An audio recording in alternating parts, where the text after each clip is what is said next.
ਅੱਗੇ ਜਗ੍ਹਾ ਨਹੀਂ ਹੈਗੀ ਮਾਲੇ ਉਧਰ ਹੋਇਆ ਯਾਰ ਪਿੱਛੇ ਆਰਾਮ ਨਾਲ ਯਾਰ ਆਰਾਮ ਨਾਲ ਸੁਣਿਓ ਆਰਾਮ ਨਾਲ ਪੁੱਤ ਇੱਕ ਮਿੰਟ ਸਾਹਿਬ ਇੱਕ ਮਿੰਟ ਹਰਮੰਦਰ ਸਾਹਿਬ ਤੁਹਾਡੇ ਲਈ ਆਇਆ ਹੋ ਹਾਂਜੀ ਹਾਂਜੀ ਥੋੜਾ ਪਿੱਛੇ ਹੋ ਥੋੜਾ ਰੋਕੋ ਇੱਕ ਮਿੰਟ ਤੁਹਾਡਾ ਕਰੋਨਾ ਕਿੱਥੇ ਗਿਆ ਆਜੋ ਆਜੋ ਪਰਾਂ ਹੋ ਥੋੜਾ ਪਿੱਛੇ ਹੋ 5 ਮਿੰਟ ਇੱਕੋ ਮਿੰਟ ਇੱਥੇ ਲਾ ਲਓ ਯਾਰ ਕੀ ਕਹਿਣਾ ਚਾਹੁੰਦੇ ਆ ਹਰਮੰਦਰ ਸਾਹਿਬ ਪਹੁੰਚੇ ਆ ਥੱਲੇ ਕਰ ਲੈ ਯਾਰ ਹਰਮੰਦਰ ਸਾਹਿਬ ਦੇਖੋ ਜੀ ਇੱਕ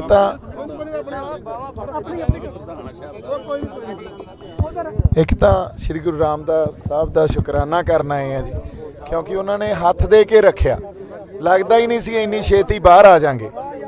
ਦੂਜੀ ਸਿਚੁਏਸ਼ਨ ਇੱਕ ਜਿਹੜੀ ਸਿਚੁਏਸ਼ਨ ਇਹ ਬਣੀ ਹੋਈ ਆ ਵੀ ਮਹਾਮਾਰੀ ਚੱਲ ਰਹੀ ਆ ਪੈਂਡੈਮਿਕ ਚੱਲ ਰਿਹਾ ਹੁਣੇ ਹੀ ਮੈਨੂੰ ਪਤਾ ਲੱਗਿਆ ਵੀ ਬੜੇ ਲੋਕ they are losing there lives ਹਨਾ ਉਹ ਵਿਚਾਰੇ ਇਸ ਪੈਂਡੈਮਿਕ 'ਚ ਮਰ ਰਹੇ ਆ ਉਹਨਾਂ ਦੀ ਵੀ ਅਰਦਾਸ ਕਰਾਂਗੇ ਪਰ ਆਪਣੇ ਕਿਸਾਨ ਮੋਰਚੇ ਦੀ ਵੀ ਅਰਦਾਸ ਕਰਾਂਗੇ ਵੀ ਆਪਾਂ ਜਿੱਤ ਕੇ ਆਈਏ ਉੱਥੋਂ।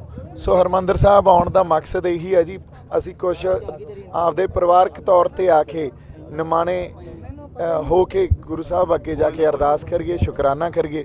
ਸੋ ਇਸੇ ਕਰਕੇ ਹਰਮੰਦਰ ਸਾਹਿਬ ਆਏ ਆ ਜੀ। ਦੇਖਿਆ ਜਾਵੇ ਤਾਂ ਜੇਲ੍ਹ ਦਾ ਸਫ਼ਰ ਜਿਹੜਾ ਵਾ ਉਹ ਕਿਸ ਤਰ੍ਹਾਂ ਤੇ ਕਿੰਨੀ ਦੇਰ ਤਸ਼ੱਦਦ ਜਿਹੜੀ ਆ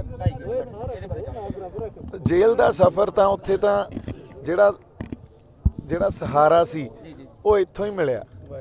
ਰੋਜ਼ ਅਰਦਾਸ ਕਰਦਾ ਹੁੰਦਾ ਸੀ ਰੋਜ਼ ਸ਼੍ਰੀ ਗੁਰੂ ਰਾਮਦਾਸ ਸਾਹਿਬ ਨੂੰ ਅਰਦਾਸ ਕਰਨੀ ਬਾਬਾ ਦੀਪ ਸਿੰਘ ਨੂੰ ਅਰਦਾਸ ਕਰਨੀ ਔਰ ਉਹਨਾਂ ਨੂੰ ਕਹਿਣਾ ਸ਼ਹੀਦਾਂ ਸਿੰਘਾਂ ਦਾ ਪਹਿਰਾ ਲਾ ਕੇ ਰੱਖੋ ਕਿਉਂਕਿ ਸਾਡੇ ਮੋਰਚੇ 'ਚ ਤੇ ਜੇਲ੍ਹ ਤੱਕ ਮੈਂ ਇਹ ਗੱਲ ਕਹਿਣਾ ਵੀ ਪ੍ਰਤੱਖ ਹੋਈ ਆ ਇਹ ਗੱਲ ਸ਼ਹੀਦਾਂ ਸਿੰਘਾਂ ਦਾ ਪਹਿਰਾ ਰਿਹਾ ਸਾਡਾ ਵਾਲ ਵੀ ਨਹੀਂ ਵਿੰਗਾ ਹੋਣ ਦਿੱਤਾ ਬਾਈ ਨਹੀਂ ਲੱਗਦਾ ਨਹੀਂ ਸੀ ਇੰਨੀ ਛੇਤੀ ਬਾਹਰ ਆ ਜਾਾਂਗੇ। ਮੈਨੂੰ ਆਪ ਨੂੰ ਆਏ ਸੀ ਔਰ ਮੈਂ ਵਕੀਲ ਆ ਇੱਕ ਪੇਸ਼ੇ ਦੇ ਤੌਰ ਤੇ ਐਕਟਰ ਤਾਂ ਹੈਗਾ ਹੀ ਆ ਪਰ ਉਦੋਂ ਪਹਿਲਾਂ ਮੈਂ ਵਕਾਲਤ ਕੀਤੀ ਆ ਮੈਨੂੰ ਆਏ ਸੀ ਵੀ 7-8 ਮਹੀਨਿਆਂ ਲਈ ਮਿਨੀਮਮ ਗਏ ਅੰਦਰ ਪਰ ਜਦੋਂ ਜਿਸ ਤਰ੍ਹਾਂ ਦੀ ਆਪਾਂ ਕਾਨੂੰਨੀ ਲੜਾਈ ਵੀ ਲੜੀ ਆ ਡਿਸਮਿਸ ਆਰਡਰ ਕਰਨ ਦਾ ਜਾਂ ਬੇਲ ਕਰਨ ਦਾ ਵੀ ਕੋਈ ਆਧਾਰ ਹੀ ਨਹੀਂ ਸੀ ਉਹਨਾਂ ਕੋਲੇ ਕਿਸੇ ਤਰ੍ਹਾਂ ਦਾ ਕੋਈ ਐਵੀਡੈਂਸ ਨਹੀਂ ਪੁਲਿਸ ਕੋਲੇ ਜੋ ਇਲਜ਼ਾਮ ਲਾਏ ਬੇਬੁਨਿਆਦ ਮਤਲਬ ਔਰ ਜੱਜ ਵੀ ਇਹੋ ਜਿਹੇ ਰੱਬੀ ਰੂਹਾਂ ਮਿਲੀਆਂ ਵੀ ਉਹਨਾਂ ਨੇ ਆਰਡਰ 'ਚ ਇਹ ਗੱਲਾਂ ਲਿਖੀਆਂ ਇੱਕ ਇੱਕ ਗੱਲ ਕਲੀਅਰ ਕੀਤੀ ਆਰਡਰ 'ਚ ਲਿਖ ਕੇ ਚਾਹੇ ਮੇਰਾ ਪਹਿਲਾ ਬੇਲ ਆਰਡਰ ਸੀ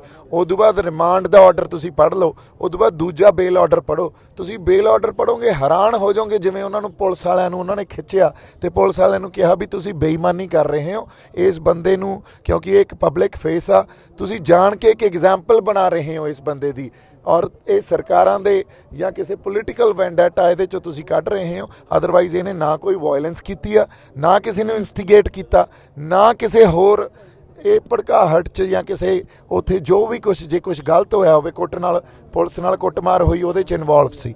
ਦੀਪ ਜੀ ਦੇਖਿਆ ਜਾਵੇ ਤਾਂ ਕਿਹਾ ਜਾ ਰਿਹਾ ਕਿ ਦੀਪ ਸਿੱਧੂ ਜਦੋਂ ਉੱਥੇ ਹੋਇਆ ਸੀ ਹਿੰਸਾ ਹੋਈ ਸੀ ਉਸ ਤੋਂ ਬਾਅਦ ਭੱਜਦੇ ਨਜ਼ਰ ਆਏ ਸੀ ਬਾਈਕ ਦੇ ਉੱਤੇ ਹਾਂਜੀ ਕੀ ਹੈ ਸਾਰੀ ਵੀਡੀਓ ਕੀ ਹੈ? ਨਹੀਂ ਜੀ ਉਹ ਉੱਥੋਂ ਨਹੀਂ ਜਿਹੜਾ ਮੈਂ ਉੱਥੋਂ ਮੋਟਰਸਾਈਕਲ ਲੈ ਕੇ ਨਿਕਲਿਆ ਉਹਨੂੰ ਪੇਸ਼ ਬੜਾ ਗਲਤ ਕੀਤਾ ਗਿਆ। ਉਹ ਸੁਖਦੇਵ ਦੇ ਢਾਬੇ ਦੇ ਸਾਹਮਣੇ ਜਦੋਂ ਮੈਂ ਆ ਕੇ ਇੱਕ ਟਰੈਕਟਰ ਤੇ ਬੈਠ ਕੇ ਹਿੰਦੀ 'ਚ ਲਾਈਵ ਕੀਤਾ ਨਾ ਉਹ ਇਸ ਕਰਕੇ ਕੀਤਾ ਸੀ ਕਿਉਂਕਿ ਨੈਸ਼ਨਲ ਮੀਡੀਆ ਨੇ ਬੜੀ ਹੀ ਗਲਤ ਤਰ੍ਹਾਂ ਦਾ ਨੈਰੇਟਿਵ ਥਰੋ ਕਰਨ ਲੱਗ ਗਏ ਸੀ ਉਹ। ਸੋ ਸੁਖਦੇਵ ਦੇ ਢਾਬੇ ਤੇ ਜਦੋਂ ਮੈਂ ਕੀਤਾ ਉੱਥੇ ਮੇਰੇ ਤੇ ਅਟੈਕ ਹੋਇਆ ਉੱਥੇ 15-20 ਬੰਦਿਆਂ ਨੇ ਅਟੈਕ ਕੀਤਾ ਕੁਝ ਬੰਦਿਆਂ ਨੇ ਮੈਨੂੰ ਕਿਹਾ ਬਾਈ ਤੂੰ ਲੜੀ ਨਾ ਕਿਉਂਕਿ ਆਪਾਂ ਆਪਦੇ ਹੀ ਬੰਦਿਆਂ ਨਾਲ ਗਾਲੂ ਗਾਲੀ ਹੁੰਦੇ ਚੰਗੇ ਨਹੀਂ ਲੱਗਦੇ ਉਹ ਗੱਲ ਸਾਰੀ ਮੇਰੇ ਤੇ ਹੀ ਆ ਜਾਣੀ ਸੀ ਵੀ ਤੂੰ ਨਿਕਲ ਜਾ ਉੱਥੋਂ ਮੈਂ ਨਿਕਲਿਆ ਗਾਂ ਇੱਕ ਬੰਦੇ ਦਾ ਮੋਟਰਸਾਈਕਲ ਲਿਆ ਉਹਦੇ ਤੋਂ ਉਹਨਾਂ ਦਾ ਨੰਬਰ ਲਿਆ ਵੀ ਬਾਅਦ 'ਚ ਮੋਟਰਸਾਈਕਲ ਵਾਪਸ ਭੇਜ ਦਾਂਗੇ ਵਾਪਸ ਵੀ ਭੇਜਿਆ ਉਹ ਸੁਖਦੇਵ ਦੇ ਢਾਬੇ ਤੋਂ ਮੈਂ ਉੱਥੋਂ ਮੋਟਰਸਾਈਕਲ ਲੈ ਕੇ ਨਿਕਲਿਆ ਕਿਉਂਕਿ ਅਦਰਵਾਈਜ਼ ਉਹਨਾਂ ਨੇ ਤਾਂ ਲੜਾਈ ਉਹ ਤਾਂ ਧਾਰ ਕੇ ਆਏ ਸੀ ਵੀ ਇਹਦਾ ਕੋਈ ਨਾ ਕੋਈ ਨੁਕਸਾਨ ਕਰਨਾ। ਕੌਣ ਸੀ ਸਿੱਧੂ ਆਰਐਸਐਸ ਬੀਜੇਪੀ ਦੇ ਨਾਲ ਵੀ ਰਲਿਆ ਹੋਇਆ ਉਹ ਤਾਂ ਹੁਣ ਇਲਜ਼ਾਮ ਲੱਗਦੇ 6 ਮਹੀਨੇ ਹੋ ਗਏ ਭਾਈ ਹਨਾ ਉਹ ਤਾਂ 6 ਮਹੀਨੇ ਹੋ ਗਏ ਇਸ ਇਲਜ਼ਾਮ ਨੂੰ ਲੱਗਦੇ ਇਹਦੀ ਕੋਈ ਬੁਨਿਆਦ ਨਹੀਂ ਆ ਕੋਈ ਆਧਾਰ ਨਹੀਂ ਆ ਇਹ ਗੱਲਾਂ ਬੜੀਆਂ ਆਪਾਂ ਇਹਦੇ ਤੇ ਬਹੁਤ ਗੱਲਾਂ ਕਰ ਚੁੱਕੇ ਆ। ਜ਼ਿੰਮੇਵਾਰ ਕਿਹਨੂੰ ਸਮਝਦੇ ਇਹਦੇ ਵਿੱਚ ਜ਼ਿੰਮੇਵਾਰ ਕਿਹਨੂੰ ਸਮਝਦੇ ਜੇ ਉੱਥੋਂ ਤੱਕ ਆਪਣੀ ਕੋਈ ਗੱਲ ਹੁੰਦੀ ਅੱਜ ਸਨੀ ਦਿਓਲ ਬਾਈ ਨਾਲ ਆਪਾਂ ਇਲੈਕਸ਼ਨ ਲੜ ਕੇ ਗਏ ਆ ਇੱਥੇ, ਅੱਜ ਕੋਈ ਨਾਤਾ ਹੀ ਨਹੀਂ ਰਿਹਾ ਹਨਾ। ਦੂਜੀ ਗੱਲ, ਕਾਲ ਕੋਠੜੀਆਂ 'ਚ ਨਹੀਂ ਜਾਣਾ ਸੀ, ਭੁੱਖੇ ਨਹੀਂ ਸੌਣਾ ਸੀ, ਰਾਤਾਂ ਨੂੰ ਜਗਾ ਕੇ ਨਹੀਂ ਰੱਖਣਾ ਸੀ, ਫਿਰ ਇੰਨੇ ਕੇਸ ਨਹੀਂ ਪੈਣੇ ਸੀ। ਹਜੇ 2 FIR ਤਾਂ ਆਪਣੇ ਤੇ ਆਲਰੇਡੀ ਉਹਨਾਂ ਨੇ ਕੀਤੀਆਂ ਹੋਈਆਂ। ਸੋ ਇਹ ਸਰਕਾਰਾਂ ਦੇ ਬੰਦਿਆਂ ਦੇ ਨਾਲ ਇਹ ਕੰਮ ਨਹੀਂ ਹੁੰਦੇ। ਕਦਮ ਤੁਸੀਂ ਚੱਲੇ ਜੇ ਨਾਲ ਇਲੈਕਸ਼ਨ ਦੇ ਵਿੱਚ, ਲੱਗਦਾ ਨਹੀਂ ਕਿ ਇਲੈਕਸ਼ਨ ਨੂੰ ਰਾਜਨੀਤੀ ਛੱਡ ਕੇ ਉਸ ਤਰ੍ਹਾਂ ਤੁਹਾਡੇ ਨਾਲ ਖੜਨਾ ਚਾਹੀਦਾ ਸੀ? ਦੇਖੋ, ਪਰਿਵਾਰਕ ਤੌਰ ਤੇ ਤਾਂ ਖੜਨਾ ਹੀ ਚਾਹੀਦਾ ਸੀ। ਜਿਹੜੇ ਦੋਸਤ ਹੁੰਦੇ ਆ ਨਾ, ਜਿਹੜੇ ਅਸਲ ਹੁੰਦੇ ਆ ਦੋਸਤ, ਔਰ ਉਹ ਕੋਈ ਹੁੰਦਾ, ਜਦੋਂ ਸਮੇਂ ਤੇ ਭੀੜ ਪੈਂਦੀ ਆ ਤੁਹਾਡੇ ਤੇ ਜਾਂ ਸਰਕਾਰਾਂ ਦੇ ਤੁਹਾਡੇ ਅਗੇਂਸਟ ਜਾਂ ਸਟੇਟ ਤੁਹਾਡੇ ਅਗੇਂਸਟ ਹੋ ਜਾਂਦੀ ਆ, ਉਦੋਂ ਕੋਈ ਖੜਦਾ ਬਾਈ, ਹਰ ਬੰਦਾ ਨਹੀਂ ਖੜਦਾ। ਬਥੇਰੇ ਲੋਕ ਭੱਜਦੇ ਦੇਖੇ ਮੈਂ। ਸਾਰੇ ਦੇ ਮਹਿਜ ਦੇ ਵਿੱਚ ਗੱਲ ਹੈ ਕਿ ਦੀਪ ਸਿੱਧੂ ਪਾਰਟੀ ਬਣਾਉਣ ਜਾ ਰਹੇ ਨੇ, ਇਹਦੇ ਬਾਰੇ ਜਾਣੋ ਕੀ ਹੈ? ਨਹੀਂ, ਪਾਰਟੀ ਆਏ ਆ ਵੀ, ਮੈਂ ਇਹ ਗੱਲ ਜ਼ਰੂਰ ਕਹਿਣਾ ਵੀ ਪੰਜਾਬ ਨੂੰ ਇੱਕ ਕੰਪਲੀਟ ਪੋਲੀਟੀਕਲ ਸਟਰਕਚਰ ਇਹੋ ਜਿਹਾ ਹੋਵੇ ਜਿਹੜਾ ਪੰਜਾਬ ਦੇ ਅਸਲ ਮਸਲਿਆਂ ਦੀ ਗੱਲ ਕਰੇ। ਸਾਨੂੰ ਉਹੋ ਜਿਹੀ ਕਿਸੇ ਪੋਲੀਟੀਕਲ ਲੀਡਰਸ਼ਿਪ ਦੀ ਜ਼ਰੂਰਤ ਆ, ਔਰ ਉਹ ਖੇਤਰੀ ਲੀਡਰਸ਼ਿਪ ਹੋਵੇ, ਕਿਉਂਕਿ ਪੰਜਾਬ ਦੇ ਮਸਲੇ ਖੇਤਰੀ ਆ। ਦਿੱਲੀ ਨੇ ਸਾਨੂੰ ਕਦੇ ਨਿਆਂ ਨਹੀਂ ਦਿੱਤਾ, ਦਿੱਲੀ ਨੇ ਸਾਡੇ ਮਸਲਿਆਂ ਨੂੰ ਕਦੇ ਸਮਝ ਕੇ ਉਹਨਾਂ ਨੂੰ ਕਦੇ ਸਾਨੂੰ ਸੁਲਝਾਇਆ ਨਹੀਂ। ਸੋ ਇਸ ਕਰਕੇ ਸਾਨੂੰ ਸਾਡੀ ਖੇਤਰੀ ਪਾਰਟੀ ਜਿਹੜੀ ਸਾਨੂੰ ਰਿਪਰੈਜ਼ੈਂਟ ਕਰੇ, ਸਾਡੇ ਲੋਕਾਂ ਦੇ ਜਜ਼ਬਾਤਾਂ ਨੂੰ ਰਿਪਰੈਜ਼ੈਂਟ ਕਰੇ, ਸਾਡੇ ਮਸਲਿਆਂ ਦੇ ਹੱਲ ਦੇਵੇ, ਉਹਦੀ ਬੜੀ ਜ਼ਰੂਰਤ ਆ। ਜਿਹਨਾਂ ਦੇ ਮਗਰ ਯੂਥ ਹੈ ਤੁਹਾਡੇ ਹੱਕ ਚ ਉਤਰ ਆਇਆ, ਤੇ ਜਦੋਂ ਜ਼ਮਾਨਤ ਹੋਈ ਤੇ ਨੌਜਵਾਨਾਂ ਨੇ ਕਾਫੀ ਜਿਹੜਾ ਸੈਲੀਬ੍ਰੇਟ ਕੀਤਾ, ਲੱਡੂ ਵੰਡੇ, ਕਿਵੇਂ ਦੇਖਦੇ ਹੋ ਤੁਸੀਂ?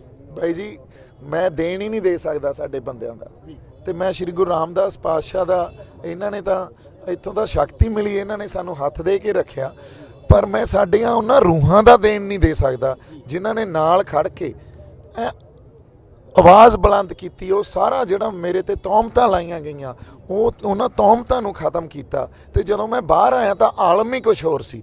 ਜਦੋਂ ਅੰਦਰ ਗਏ ਆ, ਖਲਕਤ ਸਾਰੀ ਉਲਟ, ਜਦੋਂ ਬਾਹਰ ਆਇਆ ਉਹੀ ਖਲਕਤ ਤੁਹਾਡੇ ਹੱਕ 'ਚ।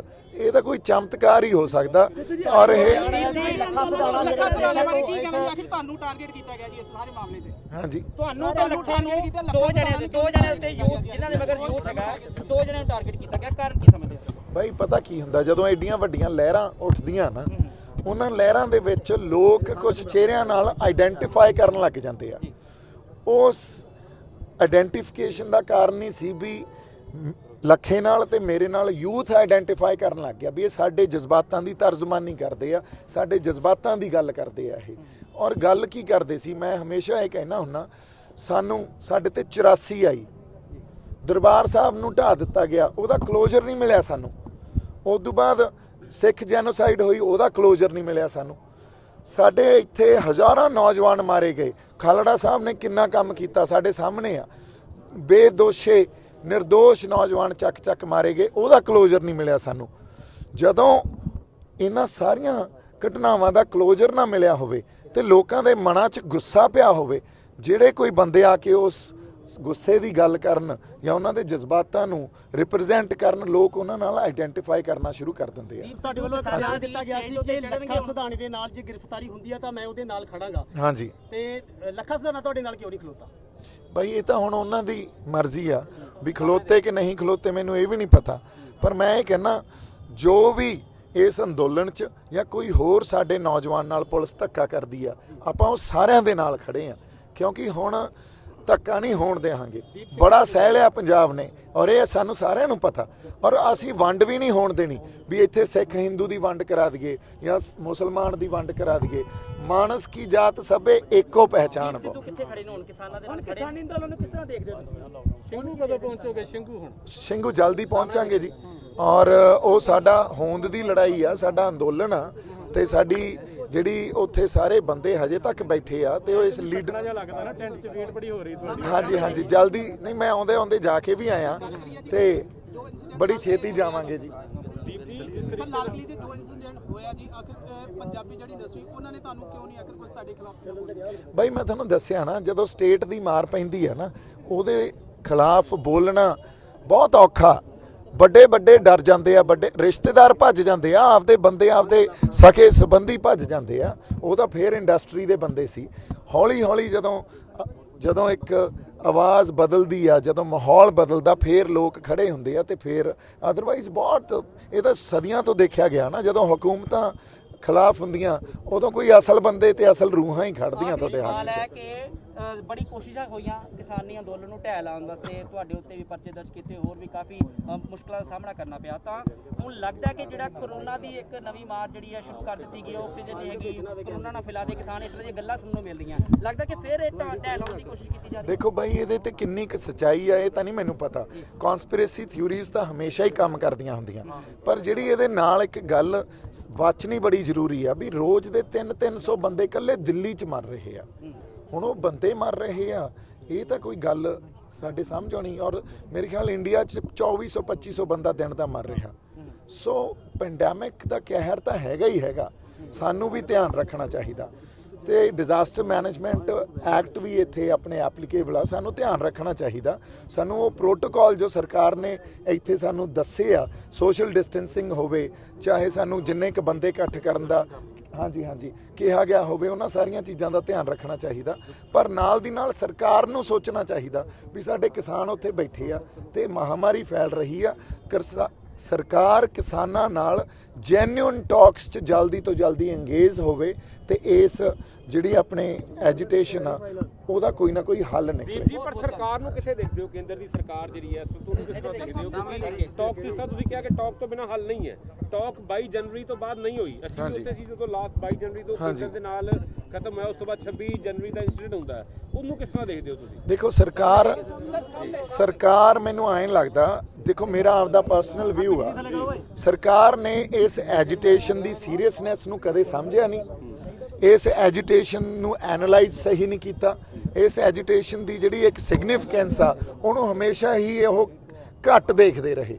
ਇਹਦੀ ਗਲੋਬਲ ਸਿਗਨੀਫੀਕੈਂਸ ਆ ਔਰ ਲੋਕ ਆਲ ਇੰਡੀਆ ਲੈਵਲ ਤੇ ਕਿਸਾਨ ਥ੍ਰੈਟਨਡ ਫੀਲ ਕਰ ਰਹੇ ਆ। ਕਿਸਾਨਾਂ ਨੂੰ ਐਂ ਲੱਗਦਾ ਵੀ ਸਾਡੀ ਹੋਂਦ ਹੀ ਨਹੀਂ ਰਹਿਣੀ, ਅਸੀਂ ਤਾਂ ਮੁਜ਼ਾਹਰਿਆਂ ਤੋਂ ਮਾਲਕ ਬਣੇ ਸੀ, ਫਿਰ ਮੁੜ ਕੇ ਮੁਜ਼ਾਹਰੇ ਬਣ ਜਾਾਂਗੇ। ਤੇ ਬਾਬਾ ਬੰਦਾ ਸਿੰਘ ਬਹਾਦਰ ਨੇ ਸਾਨੂੰ ਮਾਲਕ ਬਣਾਇਆ ਸੀ। ਸਰਕਾਰ ਨੇ ਕਦੇ ਵੀ ਜੈਨੂਇਨ ਟਾਕਸ 'ਚ ਮੈਨੂੰ ਐਂ ਲੱਗਦਾ ਵੀ ਇੰਗੇਜ ਹੀ ਨਹੀਂ ਕੀਤਾ ਕਿਸਾਨਾਂ ਨੂੰ। ਹੁਣ ਸਰਕਾਰ ਨੂੰ ਇਹ ਗੱਲ ਛੇਤੀ ਤੋਂ ਛੇਤੀ ਸਮਝ ਲੈਣੀ ਚਾਹੀਦੀ ਆ ਵੀ ਇਹਦਾ ਕੋਈ ਗੱਲਬਾਤ ਰਾਹੀਂ ਅਸੀਂ ਇਸ ਡੈਡਲੌਕ ਨੂੰ, ਇਸ ਸਟੇਲਮੇਟ ਨੂੰ ਤੋੜੀਏ, ਇਹਦਾ ਹੱਲ ਨਿਕਲੇ ਤੇ ਸਾਡੇ ਲੋਕ ਉੱਥੋਂ ਜਿੱਤ ਕੇ ਆਉਣ ਮੋਰਚੇ ਨੂੰ। 22 ਜਨਵਰੀ ਤੋਂ ਬਾਅਦ ਸਾਰਾ ਠਿਕਰਾ ਤੁਹਾਡੇ ਤੇ ਫੋੜਿਆ ਗਿਆ, ਕਾਰਨ ਕੀ ਹੈ? 26 ਜਨਵਰੀ ਤੋਂ ਬਾਅਦ ਹਾਂਜੀ, ਕਾਰਨ ਕੀ ਹੈ ਕਿ ਇਸ ਤਰੀਕ ਨੂੰ ਇਸ ਚੀਜ਼ ਨੂੰ ਹਾਈਲਾਈਟ ਬਹੁਤ ਕੀਤਾ ਗਿਆ ਸਰਕਾਰ ਵੱਲੋਂ, ਪਰ ਆਪਣੀਆਂ ਜਿਹੜੀਆਂ ਗੱਲਾਂ ਸੀ ਉਹਨੂੰ ਬਿਲਕੁਲ ਪਿੱਛੇ ਸੁੱਟ ਦਿੱਤਾ ਸੀ। ਬਈ ਇਹ ਗੱਲਾਂ, ਇਹਦਾ ਨਾ ਰੀਜ਼ਨ ਇਹ ਆ, ਉਹ ਹਮੇਸ਼ਾ ਹੀ ਸਕੇਪਗੋਟ ਲੱਭਦੇ ਹੁੰਦੇ ਆ। ਐਡੀਆਂ ਵੱਡੀਆਂ ਲਹਿਰਾਂ ਨੂੰ ਇੱਕ ਬੰਦੇ ਤੱਕ ਆ ਕੇ ਸੀਮਤ ਕਰ ਦੇਣਾ ਤੇ ਬਾਕੀ ਪਰਤਾਂ ਨੂੰ ਫਰੋਲਣਾ ਹੀ ਨਹੀਂ, ਇਹ ਹਾਂਜੀ ਚੱਲੀਏ ਤਾਂ ਹਮੇਸ਼ਾ ਹੀ ਸਕੇਪਗੋਟ ਲੱਭਦੀਆਂ ਹੁੰਦੀਆਂ ਸਰਕਾਰਾਂ। ਸਰਕਾਰ ਨੇ ਇਹੀ ਕੰਮ ਹੁਣ ਕੀਤਾ। ਹਾਲਾਂਕਿ ਜੇ ਅਸਾਂ ਅੰਦੋਲਨ ਨੂੰ ਜੇ ਆਪਾਂ ਐਨਾਲਾਈਜ਼ ਕਰੀਏ ਤਾਂ ਇਹਦੀਆਂ ਇੰਨੀਆਂ ਕੁ ਪਰਤਾਂ ਸਾਹਮਣੇ ਆਉਣਗੀਆਂ, ਉਹਨਾਂ ਨੂੰ ਸਮਝਣ ਵਾਸਤੇ, ਉਹਨਾਂ ਦੀ ਗੱਲ ਕਰਨ ਵਾਸਤੇ ਕੋਈ ਆਪਣੇ ਵਾਸਤੇ ਲੰਬਾ ਟਾਈਮ ਚਾਹੀਦਾ। ਕਾਂਗਰਸ ਪਾਰਟੀ ਨੂੰ ਕਿਸ ਤਰ੍ਹਾਂ ਦੇਖਦੇ ਹੋ? ਕਾਂਗਰਸ ਪਾਰਟੀ, ਅਕਾਲੀ ਦਲ, ਕਿਉਂਕਿ ਬੀਜੇਪੀ ਕੱਲੀ ਚਲੋ ਉਹਨਾਂ ਨਾਲ